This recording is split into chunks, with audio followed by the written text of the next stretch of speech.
Hello, Flickering Myth family, and all you little monsters out there. My name is EJ, and welcome to our channel. We are doing something a bit different. I usually talk about movies or TV shows, but there is a concert film coming to Max, and I am so excited to dive into it. We are talking about GAGA Chromatica Ball. Alright, so let me get this out of the way first and foremost. This is a critique coming from a professional film critic, but I cannot hide my bias. I'm a Lady Gaga fan. I have a Fame era t-shirt signed by Semi-Precious Weapons, who was the band who was her opening act. I have that signed since like 2010. So truly, I am a massive Gaga fan. So I am coming at this a bit biased. I obviously enjoy her music. I enjoy like the set list for this. A banger of a set list, though I have some critiques we'll get into in a moment. But I love this woman. I love what she's done for pop culture, for pop music, for film. I'm excited for Joker this year. All of that out of the way, I still have to look at this through an unbiased lens as a film critic. So what am I going to think? How do I feel? Overall, it's good. It is much like the Chromatica album. It is this close to being a masterpiece. This is so good, but I feel like it could have hit another level, which is kind of one of my feelings on Chromatica. A very great album. I love it, but I just feel like it's missing that extra little oomph to make it a like pure masterpiece like we got with The Fame Monster or Born This Way or Art Pop if you are one of those weird people who love art pop like me. So where do we go? What do we do? What do we talk about? I want to say I love the structure of this show, but I wanted to see more torch stops. There was a tweet she did years ago now, it feels like, when she was talking about we filmed this in LA, 30 cameras, one take, all that jazz. And I thought the LA show was always going to be an interesting one to record. But I love the magic of getting other shows, getting to see the energy that maybe you get in Stockholm compared to Miami, which again the Miami show is so infamous. It is the one that got cut short. I was unfortunately not able to go to the Chromatica Ball, but my show, which I live in Florida, would have been the Miami show, which would have got cut halfway through because of the crazy weather that happened. So I love what this does. I love the LA show. I think it was a smart idea to film that big show with what was like 52,000 people. Like, it's an insane number of people. It's a big, massive crowd. I just would have liked to see sprinkled in other shows, little glimpses at other things. And that's going to lead into my next big major critique I have. I wanted some insight, some backstage stuff. I do not want to compare this to a certain documentary, music concert film that came out last year, but The Renaissance. That is a perfect film. Like, the Renaissance film is so amazing because it gives you the concert experience, but it also gives you that behind the scenes look to what made this, the mindset of the artist, the songs that were made. Chromatica is an album that Gaga has gone in depth about, but I would have loved to see her behind the scenes feelings of it. I would have loved for her to kind of touch on the songwriting, Rain on Me. What was that like to release that during the pandemic? There's so much that happened during the Chromatica era that I feel like went untouched, that went unspoken about, and I wanted to see a little bit of that here. And it's something, again, I really praised about the Renaissance film, which is something, I didn't finish the Eras tour by Taylor Swift. It's just not my personal thing. So, I really like that kind of concert film that gives you more than just a concert film. But that's hard because that's, again, what the artist wanted to do. Gaga wanted to do a straight up just concert movie, giving you all of this show, all of the wildness. I love that they kept the interludes in. I love all of that. So I respect what Gaga did for the Chromatica Ball, this film coming to HBO and coming to Max, but I just feel like it missed that extra level to bring it to a whole different planet. Now, overall, I don't really have a lot of other complaints. I think it is filmed well. The editing is wild. I know there was the backlash, the fan conversation about the editing for Alice and the weirdness of it.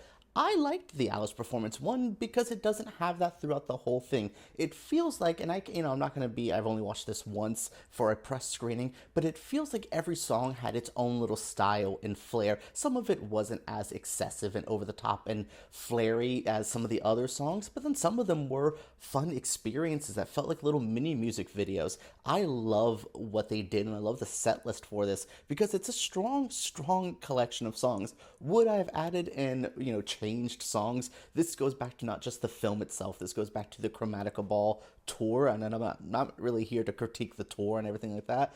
But where were the art pop songs? I know, I had the privilege of going to the Enigma show, so I saw some art pop live. I am happy and fortunate for that as a art pop super fan. But where was the art pop here? It was dancey. This is a dancey, dark concert. Nothing says that more than the Born This Way album and art pop. Where was like a Sex Dreams? Where was Venus? Like, these songs would have really fit in so well with what they were doing with Chromatica, because this is an exploration of so many feelings. Because again, I like the throwbacks that we get in here.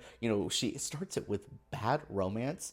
Oh, and the editing and the costuming and how, I didn't really love that she was in that weird coffin when I would see the tour photos and stuff like that. But seeing it live, it told a story. This doesn't have at least for me, a clear narrative. She feels like this alien being who lands on this dark, disgusting planet and maybe changes it and makes it a bit brighter, a bit more accepting and gay. That's kind of the narrative I got through it, from where she was with Bad Romance at the beginning to where she ends with Hold My Hand, which hold my hand, oh,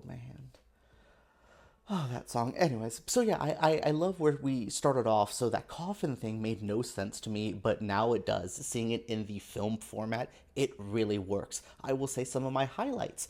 Oh my goodness, that run, what was it? Alice Replay Monster 911. Lady Gaga, how dare you? How dare you? I was exhausted to the point where I think the second half of the show isn't as strong as the first half of the show. I think, once we get to the ballad section, we stay in the ballad section. I mean, what was it from? Like, I really do like Babylon, and then when we go to Free Woman and all that, but then, that kind of slows the tempo. That's where we start getting down, because then we get Born This Way, Shallow. I'm looking at my list. Always Remember Us This Way, Edge of Glory, Angel Down, which was hard to listen to. It was so bleak, but I'm like, girl, Joanne's here? We got a Joanne song? Joanne song that's not even Perfect Illusion, which is so good live. Why is she not including Perfect Illusion? Anyways, so yeah, once we get to the slower half of the show, it does halt the pace. But then, getting Rain on Me, oh God, Rain on Me is such a great song. It really brings me back to 2020, which is not a great time period, but really that song, all that captured it. So yeah, the set list is great, and I do think it captures it well. My favorite performance, what is the highlight of this whole thing for me? A song I don't really love on Chromatica, the album, but 911 live? Oh my God, from the editing to the vocals to the arrangement of the song, it's the best version of 911 that exists. It's so good. I also love Replay, that Put Your Hands Up Replay. It is the best ad-lib Gaga has ever done in her entire career, and I've heard some pretty crazy screams and weird shout-outs that she does in songs. Wow, that one is good. So again, that whole streak in the middle, but again, starting off with your biggest songs, girl, what? That Bad Romance to Just Dance, Poker Face. That is how you start a show. That is saying you want eras? This was the era. This is when I ruled the world, and now we're in Chromatica. It's so crazy. Oh, wow. Yeah, I like the set list. I would have added my own personal flares to it, but I think the arrangement is good. She doesn't cut out anything. You get what you get, and it's all pretty good. It's a hell of a show. She dances good. She looks good. She sounds good. It's a good, well-made show. Would I recommend this to people who aren't Lady Gaga fans? Honestly, this is a pretty deep cut film. Gaga Chromatica Ball on Max, on HBO, is definitely for the little monsters. I have a Gaga tattoo. This is for us. This is, we've been waiting for this. We have been waiting for this to the point where we stopped waiting for it, and we're like, it's never happening. And now it's here, and it's great. Do I think for outside fans, this is the show I would sell everybody on? No, that Fame Monster that also came out on, or the Fame the Monster Ball that came out on Max, years, or HBO, sorry, Max, my new brain, that came out on HBO years and years ago, that's the Gaga concert to watch. Or if she would have recorded the Born This Way ball, that's so good.